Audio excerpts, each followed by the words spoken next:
네, 호남의 이제 지지율이 굉장히 동의합니다. 그런데 호남의 지지율도 최근 들어서 변화하고 있습니다. 문 후보에 대한 이 지지율이 지속적으로 상승 중이에요. 그런 어떤 상승의 원인은 아마도 국정 경험과 책임감, 안정감 속에서 찾고 있다고 생각합니다. 호남은 아마도 참여정부 시절에 뭔가 이 노무현 대통령이 호남을 후대하지 않았다는 그런 그 상처가 아직 덜 치유됐다라고 저는 보고 있는 것이죠. 그래서 문재인 후보께서 그 부분을 충분히 호남을 찾아가서 정말 깊이 있게 진심 어린 마음으로 사과를 하셨습니다. 그래서 그 사과의 마음이 지금 받아들여지고 있고요. 그리고 친노의 백일홍군 선언도 호남 분들에게는 어느 정도 그런 상처를 치유할 수 있는 하나의 그 방안으로 이제 받아들여지고 있다고 저는 보고 있습니다. 이제 저희가 필요한 것은 진정으로 이제 그동안 역사적으로 봤을 때 영호남을 비교했을 때 영남은 너무나 혜택을 많이 받고 호남은 거기에 비해서 비교적 뭔가 혜택이 덜 갔던 어떤 역사적인 어떤 아픔 같은 것 이런 것들을 어떻게 정책적으로 치유할 수 있느냐 하는 문제라고 보여집니다. 예를 들어서 KTX 문제만 하더라도요. 광주에 한번 가려면 비행기를 하루에 서너 번밖에 없고 이 KTX 시간도 너무나 오래 걸리기 때문에 이 광주 분들이 그런 데 대해서 생활적으로 그런 것을 필수적으로 느끼고 있습니다. 그래서 이런 부분을 문재인 후보께서 얼마큼 호남 분들이 바라는 정책적 치유를 해줄 수 있느냐의 문제가 관건으로 저기 남아있다고 보여집니다. 이 단장님 호남 출신이시죠. 그동안 호남 혁신으로 상당히 노력을 많이 하신 걸로 아는데 그런데 그 노력한 만큼 지금 효과가 있나요? 이번 대선에서 과연 과거처럼 한 장 이하가 갈지 아니면 외로 많은 효과가 갈지 어떻게 지금 느끼고 계십니까? 저는 호남에서 2004년도에 출마해서 0.65%를 얻었는데 이번에 출마해서 39.7%를 얻었습니다. 720표 얻었던 지역에서 28,374표를 얻었습니다. 호남이 변하고 있다는 증거입니다. 호남이 변하는 이유 몇 가지가 있습니다. 첫째, 노무현 대통령 시절에 당선되고 나서 이렇게 말씀을 하셨습니다. 나 좋아서 찍었냐? 이회창 보기 싫어서 찍었지. 호남 사람들이 대단히 실망했습니다. 그런데 바로 이어서 호남을 기반으로 하고 전통 민주당을 깨고 열린 우리당을 만들어서 나가면서 호남 정치인들을 배제시켰습니다. 호남 사람들이 배신감을 느끼기 시작했습니다. 지금 문재인 후보가 청와대 수석 시절에 부산에서 노무현 정권은 부산 정권이라는 표현을 하면서 극에 달하기 시작을 했었고 지금 민주당 당 대표이신 이해찬 당시의 국무총리께서 국회 답변에서 방금 박영선 의원님께서 말씀하신 호남 고속철이 2017년도에 완공되기로 되어 있었는데 효율성이 없다고 그걸 취소하려다가 광주에 120개 시민단체가 다 들고 일어나는 바람에 다시 할 수 없이 그걸 하자고 해가지고 지나갔습니다. 그렇게 해서 갔습니다. 이래서 호남 사람들이 정말 그때에 지금 민주당 사람들이 집권하고 있어 힘을 가지고 이제 제대로 좀 도와줄까 했었던 그 시절에 정말 너무 많은 배신을 받았기 때문에 지금 호남 사람들이 문재인 후보에 대해서 섭섭한 생각은 섭섭함을 넘어서 그 자체가 과거사입니다. 분명한 그게 있고 그런데 솔직히 말해서 새누리당을 싫어서 새누리당 찍는다는 못하고 마침 분출구가 생긴 게 안철수 후보고 안철수 후보 쪽으로 여론조사를 많이 기울이는데 그 사람들조차도 술자리 앉으면 그렇게 얘기합니다. 근데 저 사람이 시방 끝까지 갈까? 갈 수 있을까? 이겁니다. 그리고 저렇게 이제 대통령 나올 때 한 달 된 사람이 집권을 하고 나서 국정을 안정적으로 이끌어갈 수 있을까? 유럽 경제 위기도 몰려온다는데 또 북한도 좀 거시기 하다는데 과연 될 수 있을까? 이 나라가 안정적으로 갈 수 있겠느냐? 그런 불안감 때문에 호남 사람들이 사실상 지금 아노미 상태에 빠져 있습니다. 정치적으로 이러지도 저러지도 못하고 그러면 속으로 싹트고 있는 게 그래 어차피 전부 다 경상도 사람들인데 나 이번에 한번 박근혜 한번 밀지 그래도 경험 많잖아 15년 든든하고 여러분 이렇게 변해가고 있습니다. 안철수 후보 지역에서는 그러한 불안함감 이런 얘기들이 소리들이 계속 들리고 있나요? 혹시 그리고 그 불안감을 들리고 있다면 그걸 특히 호남 지역에서 해소할 수 있는 그런 방법을 갖고 계신 지금 시간이 대선 때까지 얼마 남지가 않았습니다. 저희는 어느 지역에 대해서도 다 중요하지 특별히 중요하고 신경 쓰고 있지는 않습니다. 호남도 중요하고 충청도도 중요하고 대구 경북도 중요하고 영호남 수도권 강원도 다 저희는 똑같은 이 대한민국의 일이고 진정 통합된 대통령이 될 수 있으려면 모든 지역으로부터 골고루 지지를 받아야지 어느 한쪽에 몰입해서는 안 된다는 그러한 생각을 저희가 가지고 있고요. 물론 방금 존경하는 이정현 의원님께서 여러 가지 말씀을 해주시는데 솔직히 저도 이런저런 자리에 가면은 끝까지 가겠느냐 하는 질문을 제일 많이 받습니다. 근데 우리 안철수 후보께서 그 점에 대해서는 이미 여러 차례 말씀하신 바가 있기 때문에 그 내용이 뭔지 국민 여러분들이 잘 아실 거라고 생각합니다. 아까 그 정권 교체냐 정치 교체냐 하는 부분에 대해서 요즘 나름대로 민주당이나 또는 학계 제야에서 많은 목소리들이 단일화하면서 나오고 있는데 단일화 여부는 결국은 국민이 결정해 주시는 거겠지만 그 과정에서 중요한 것은 철수야 돌아오라 뭐 아니면 안 되겠다 하는 이런 식의 논리로 비춰진다면 단일화해도 과연 어떤 의미가 있겠느냐 저는 그런 생각을 좀 할 수 있고요. 물론 저희도 열심히 잘 해야 되겠지만 우리 민주당의 우리나라의 정통 야당의 맥을 이어받은 그런 제1야당에 대해서 국민들이 정말 멋지게 변하는 모습을 보고 싶어 하지 않겠느냐. 저는 평생 15년 이상을 제가 건설업 분야에서 CEO로서 일을 했기 때문에 이런 생각을 합니다. 집을 새로 지어주기를 국민들이 원하는데 이것이 재건축이냐 리모델링이냐 인테리어 교체냐 아무리 주장을 해봐야 그런 부분에 대해서는 우리 국민들이 정확하게 판단할 거다. 그래서 정말 국민들이 이 정도면 우리가 들어가서 살 수 있어. 두 집이 같이 살아도 출근하겠어 할 정도로 좋은 집을 튼튼하게 잘 지어주시기를 부탁드립니다. 네. 아까 노동일 교수님께서 시간 부족으로 말씀을 전하셨는데 국민에게 감동을 주는 그런 울림이 있는 후보 단일화 구체적으로 어떤 방법이 있을 수 있겠습니까?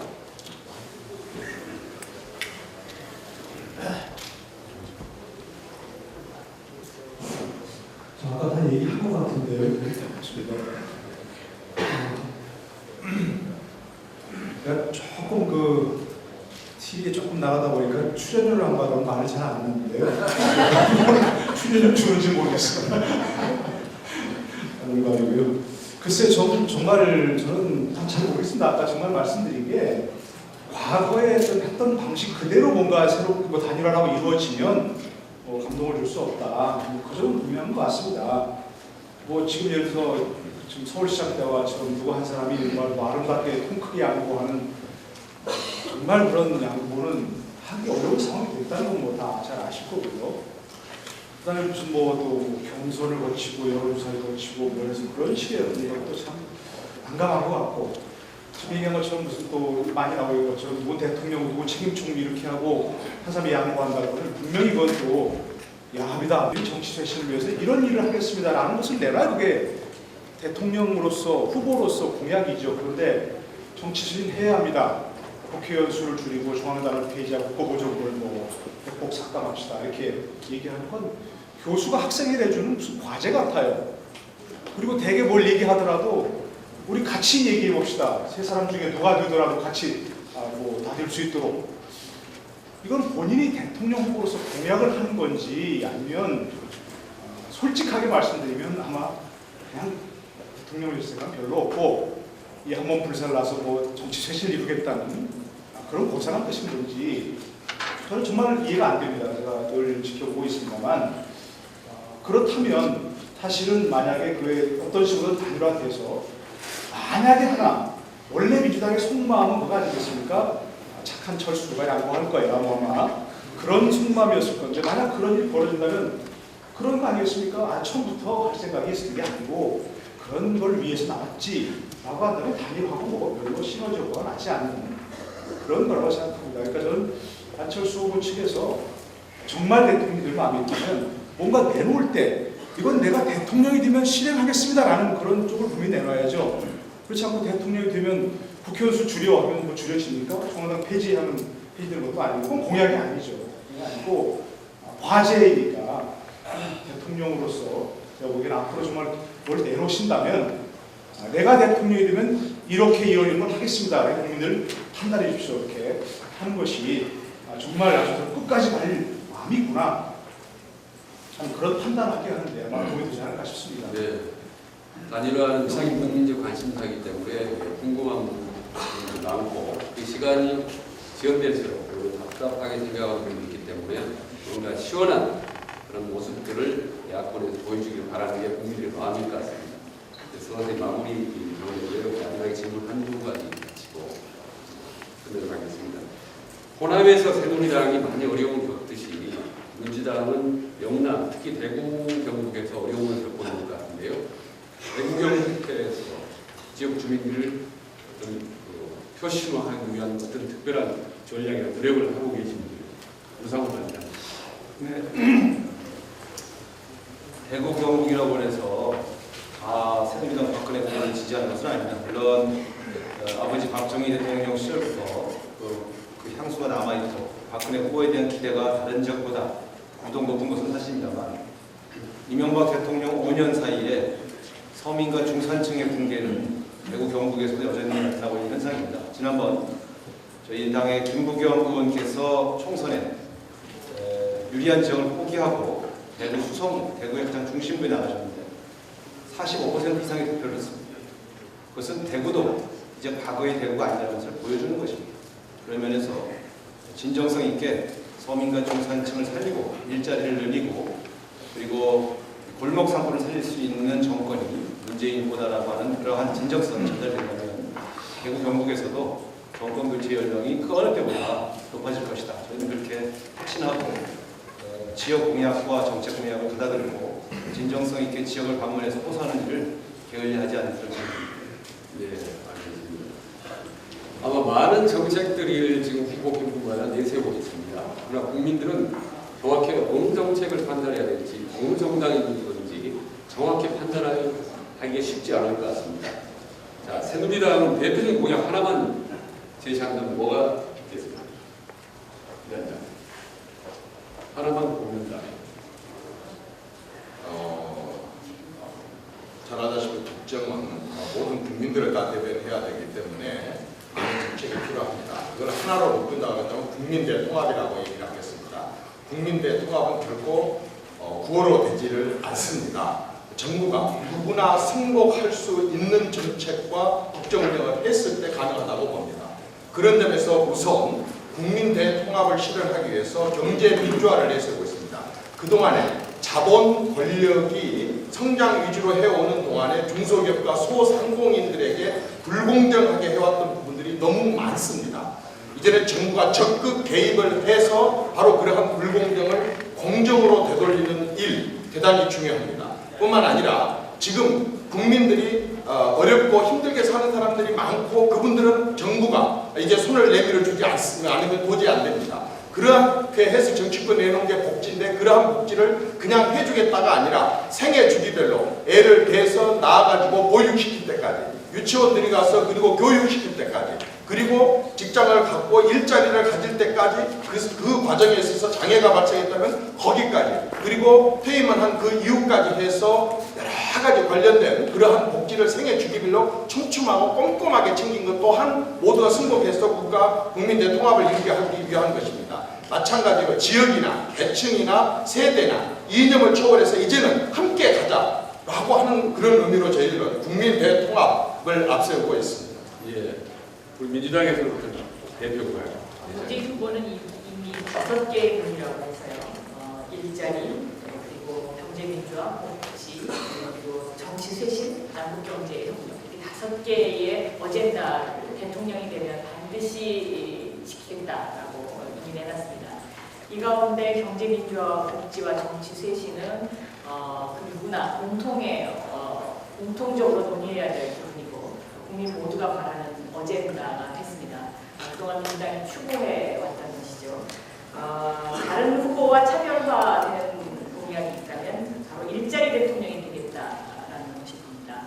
그리고 남북경제협력을 통해서 한반도를 번영의 시대로 만들겠다라는 이 두 가지가 다른 후보와는 크게 차별화되고 또 우리 후보에게 장점이 있는 그런 공약을 크게 했습니다. 정답은 두 분 중에 한 분, 한 실장님, 대표님 공약. 예, 아까도 정치 혁신을 말씀드렸습니다만 저희가 크게 내세우는 공약 중에서 정치 분야하고 경제 분야에서 경제 생태계의 부활과 확립을 저희가 가장 중요한 공약으로 내세우고 있습니다. 이 경제 생태계의 확립이라고 하는 것은 어느 한 분야를 어떻게 하겠다는 것이 아니고 지금 여러 가지 잘못된 분야를 동시에 한번 들여다보고 진단하는 처방을 내겠다는 뜻인데 대기업과 중소기업 간의 문제, 또 가계와 또 기업 간의 문제, 또 이른바 1%대 99%의 문제라고 얘기한다면 상류층과 그렇지 못한 어떤 계층 간의 이런 문제, 이런 것이 정말 너무나 왜곡이 돼가지고 어디서부터 손을 대야 할지 모르는 좀 그런 상황에 와 있습니다. 그래서 성장과 복지를 우측으로 하면서도 어떤 경제민주화랄지 이런 측면에서 저희들이 가장 단호한 처방을 내고 이것이 경제민주화를 전공하신 우리 태국 김종인 위원장님 안 계십니다만 이분께서도 너무한 거 아니냐 이런 말씀이 나올 정도로 저희가 지금 여러 가지 대책을 강구하고 있습니다. 근데 이장현 의원님 경제민주화라고 얘기를 하셨는데 저희들이 의아하게 생각하는 것은 안철수 후보는 정당이 없어서 아무것도 못할 것이다. 돼도 어려울 것이다 라고 하시는데 그러면 우리 300명의 국회의원을 거의 절반씩 갈라가지고 있는 양당이 이미 오래전 1월달부터 그런 경제민주화 공약을 내세우셨는데 국회가 개원되고 지금 5개월이 넘어갔습니다. 그동안에 왜 손쉬운 경제민주화 입법을 하나도 못 해내는지 참 정당이 있어서 되는 건 아니고요. 오히려 그런 지금 그동안에 여러 가지 새누리당 내의 경제민주화를 둘러싼 당내의 시끄러운 논란이라든지 이런 것을 보면 경제민주화가 반드시 국회의원의 머리수만 가지고 되는 건 아니다 하는 생각이 들고요. 여기에 정말 뜨거운 어떤 국민적인 열망과 지지와 어떤 경우에는 압박이 있어야만 가능할 수 있는 그런 부분이라고 생각합니다. 그래서 저희는 반드시 국민의 열망을 놓고 이 경제민주화, 경제 생태계의 부활을 이루어내려고 합니다. 예, 감사합니다. 마지막으로 덕담 한마디씩 하는 시간을 갖도록 하겠습니다. 그동안 상대 후보에 대해서 공격도 하고 방어도 하고 그랬는데 상대 후보에 대해서 칭찬 한마디씩 해주면서 마무리를 할까 합니다. 이정현 최고님, 두 분 후보에게 칭찬 한마디씩 해주시죠. 제가 새누리당의 공보단장을 하면서요. 문재인 후보님의 존함을 거명을 하고 도저히 공격을 못하겠어요. 그분이 너무 눈이 맑으시고 얼굴도 풍기는 것도 그러시지만 살아온 삶 자체가 너무 맑고 깨끗하고 그러셔서 솔직히 민주당에 대한 정치적으로 할 수 없이 공격을 하지만 문재인 후보님은 정말 개인적으로 공격을 못하겠습니다. 저는 그래서 이런 생각을 했습니다. 저분이 정치 지금 시작한 지 이제 한 1년도 못 됐는데 차라리 스님이나 영혼들을 구원할 수 있었지 않았을까 그런 생각이 드는 정도이고요. 그 다음에 안철수 후보님은 앞만 쳐다봐도 전문가입니다. 의사로도 그렇고 과학자로도 그렇고 또 발명가로도 그렇고 경영인으로 봐도 그렇고 봐도 그 저분은 경영인입니다. 지금 일자리도 많이 부족하고 그런데 경영 쪽으로 계속 나가셔서 좀 그쪽으로 입장이 만드시는 어쩐가. 그래서 이번에 그냥 이정희 후보님하고 심상정 후보님하고 새 여성분들이 한번 대통령 선거를 치러보고 최초의 그런 선거도 한번 해볼 법도 하지 않느냐 하는 생각이 듭니다.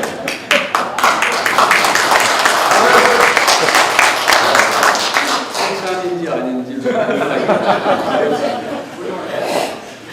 박영선 위원장님께서 두 후보 칭찬을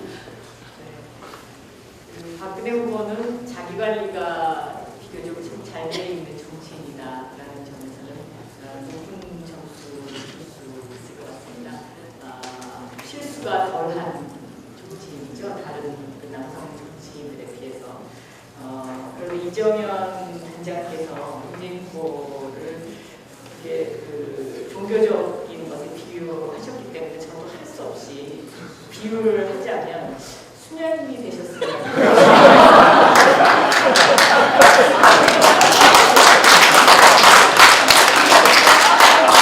그렇지 않았을까 뭐 이런 생각도 잠시. 그건 아이디어 카피인데요. 안철수 후보는요, 사회 현상에 대한 그 어떤 정리라든가 사회 현상에 대한 파악 같은 것이 참 잘 되게 계십니다라는 면에서는 저도 저분이 참 어떻게 저렇게 말을 쉽게 잘하시나 하는 면에서 굉장히 높은 점수를 드릴 수 있을 거라고 저는 생각합니다. 네. 분명히 칭찬인 것 같습니다. 황원 원장님 두 후보 네, 뭐 저는 박근혜 후보는 하늘 같은 분이라는 생각이 듭니다. 고결하고 우아합니다. 너무 높은 곳에 계셔서 감히 범접하기가 좀 어렵다. 거리가, 이건 아까도 안철수 후보 지적했습니다만, 그러나 사실 위기를 돌파하는 능력에 있어서는 저희가 그분 때문에 몇 번 패배하면서 정말 강자다 이런 그런 생각을 갖고 있고요. 사실 여성 혼자서 그렇게 큰 집단을 이끌면서 위기를 돌파한다는 게 어렵지 않습니까? 그런 면에서 제가 남자지만 참 존경스럽다고 말씀드립니다. 안철수 후보는 저희들한테 참 충격입니다. 안철수 현상이라는 것은 저희 당에게 집단적 반성을 가져오게 했던 대단히 놀라운 현상이고요. 저희들의 지금의 변화는 안철수 현상을 통해서 드러난 민심에 저희가 승복하고 있는 것입니다. 그런 면에서 굉장한 바람이다. 강렬한 태풍이다. 바람은 정처가 없어서 어느 곳에 거쳐가면 곧 소멸한다는 그런 안타까운 또 약점이 있는 게 아닌가 하는 그런 생각도 해봤습니다. 이상.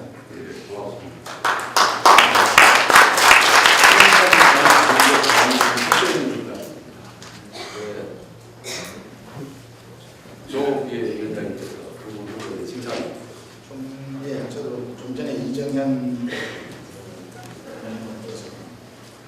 경영을 잘하신 경영으로 돌아가 말씀하셨는데 아마 여기에 경영학을 전공하시는 선생님들 계시는지 모르지만 경영학 책을 안 보신 것 같아요. 경영학 책을 보면 경영의 최고봉은 국가 경영입니다. 그 말씀 드리고 싶고요. 저는 개인적으로 박근혜 후보님을 지켜볼 기회도 있었는데 그 근래에 보면은 우리 사회의 붕괴, 가정의 붕괴 이런 것이 모두가 어른에 대한 존경, 부모에 대한 조상에 대한 어떤 효심의 붕괴 이런 데 원인이 있다고 생각합니다. 정말 효심이 뛰어난 분이다 하는 생각을 합니다.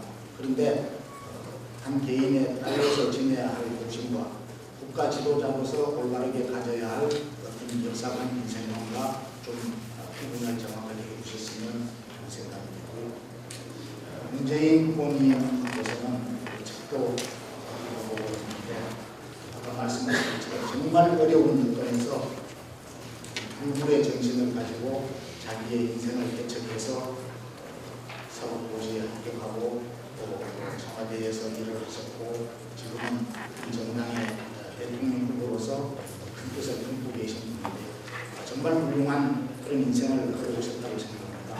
그런데 보통 우리가 그렇게 고생해서 잘하시는 분 같으면 이게 성격이 좀 뭔가 우리가 외롭고 독선적인 수가 있다고 보는데 감성에서 굉장히 또 탁월하시는 것 같아요.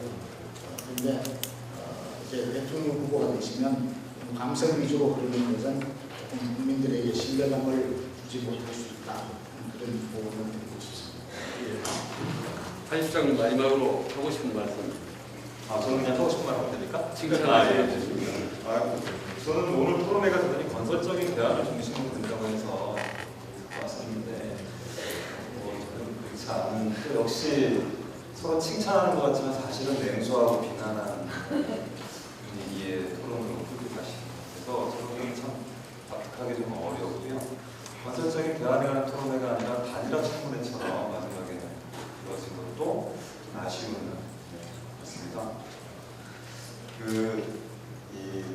저희가 날선 이야기들이 의외로 오고가는 셈인데요. 박근혜 후보님께서 아버지를 도와드려야겠다고 하신 것처럼 박근혜 후보의 것은 박근혜 후보의 것으로 해서 저는 이야기하는 게 맞을 것 같고요. 마찬가지로 문재인 후보의 것으로 이야기해야지 노무현 전 대통령의 이야기를 했으면 안 된다고 봅니다. 지금 대체로 일단 이렇게 정치를 하면서 우리 문재인이 기회로 안 가고 여전히 과거에 누가 잘했는지 못했는지 위험담을 이야기하는 것 같아서 저는 굉장히 안타깝다. 조금 더 우리가 손다운 해보면 얼마 남지 않았지만 이번 선거 과정을 통해서 정말 우리 국민들이 바라는 사회의 변화와 비전에 대한 이야기들을 새 후보가 함께하는 것입니다. 특히나 민당에서 말씀하시는 단일화의 문제 해법도 아마 저는 거기에 있을 거라고 저희는 그렇게 생각하고 있고 그런 점으로 논의가 모아져가는 그런 생각들이 좀 되었으면 하는 내용이 나왔습니다. 예, 말씀 감사합니다. 여러분 오늘 대선 리더십을 집중 조명해 보았습니다. 여러분 어떻게 판단하셨습니까? 세 분 후보들 통합의 능력, 경제 능력, 감성의 정치 능력을 어느 정도 갖고 계신지 오늘 여기 참석해 계신 분들 말씀을 통해서 어느 정도 판단하시는지 모르겠습니다. 바쁘신 와중에서 와주신 분께 너무 감사드리고 저는 모두의 말씀드리지 못한 대통령이라는 삼행시를 지으면서 오늘 말씀을 마치고 가겠습니다. 대통령의 대선 후보들에게 드리는 말씀입니다. 통은 통통한 지도자가 되십시오. 소통과 통합을 이루고 통일한국의 미래를 이끌어나갈 지도자를 의미합니다.